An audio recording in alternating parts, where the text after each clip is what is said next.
ഉച്ചയ്ക്ക് കറികളൊന്നുമില്ല കേട്ടോ, ഉപ്പേരികളാണ്. അമരക്കയും പിന്നെ കോവക്കേൻ്റെ ഉപ്പേരി ഉണ്ടാക്കാൻ വിചാരിച്ചു. നോമ്പായതുകൊണ്ട് തന്നെ ഇവിടെ പച്ചക്കറി എന്ത് ഐറ്റംസ് ഉണ്ടാക്കുന്നതാണ് ഒരു കൺഫ്യൂഷൻ. അല്ലാത്ത ദിവസം എന്തെങ്കിലും മീൻ കറിയോ അല്ലെങ്കിൽ മീൻ വാർത്തതോ ഉപ്പേരിയോ ഒക്കെ ഉണ്ടാക്കിയാൽ മതി.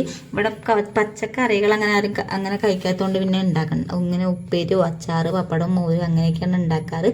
അപ്പോൾ കോവക്കൽ ഞാൻ കുറച്ച് മുളകും പൊടിയൊക്കെ ഇട്ട് എരിവൊക്കെ കൂട്ടിയിട്ടാണ് ഉണ്ടാക്കിയത്. അമരക്കൽ ഞാൻ സാധാപോലെ മഞ്ഞപ്പൊടിയും തേങ്ങയൊക്കെ ഇട്ടൊന്ന് സെറ്റാക്കി എടുത്തു കേട്ടോ.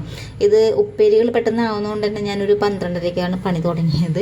അപ്പോൾ ചേട്ടനാണ് സാമി. അപ്പോൾ സാമി ചോറ് കഴിച്ചതിന് ശേഷം ഞങ്ങൾ ചോറ് കഴിച്ചു. കോവയ്ക്ക് ഉപ്പേരിയും പിന്നെ റൂബിക്കൻ്റെ അച്ചാറൊക്കെ ഉണ്ടായിരുന്നു, പപ്പടം ഉണ്ടായിരുന്നു, മോരും പപ്പടമൊക്കെ ഉണ്ടായിരുന്നു. പക്ഷെ തീർന്നു പോയി. പിന്നെ ഞാൻ കുറച്ച് സ്റ്റിച്ച് ചെയ്തു. എനിക്ക് തന്നെയാണ് സ്റ്റിച്ച് ചെയ്യുന്നത്.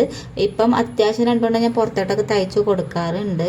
അപ്പോൾ അതേ സ്റ്റിച്ചിങ് കഴിഞ്ഞപ്പോൾ മോക്ക് പാസ്ത വേണമെന്നപ്പോൾ ഞാൻ പാസ്ത ഉണ്ടാക്കി കൊടുത്തു. നമ്മളെ പാലിൻ്റെ അകത്ത് മൈദയൊക്കെ ഇട്ട് ബട്ടറൊക്കെ ഇട്ട് ഉണ്ടാക്കില്ല, അതുപോലത്തെ ഒരു സംഭവം. അപ്പോൾ അതേ ചീസൊക്കെ ഇട്ടിട്ടുണ്ട്. പിന്നെ കുറച്ച് ക്യാപ്സിക്കവും സവാളയും വെളുത്തുള്ളിയൊക്കെ ഇട്ടിട്ടുണ്ട്.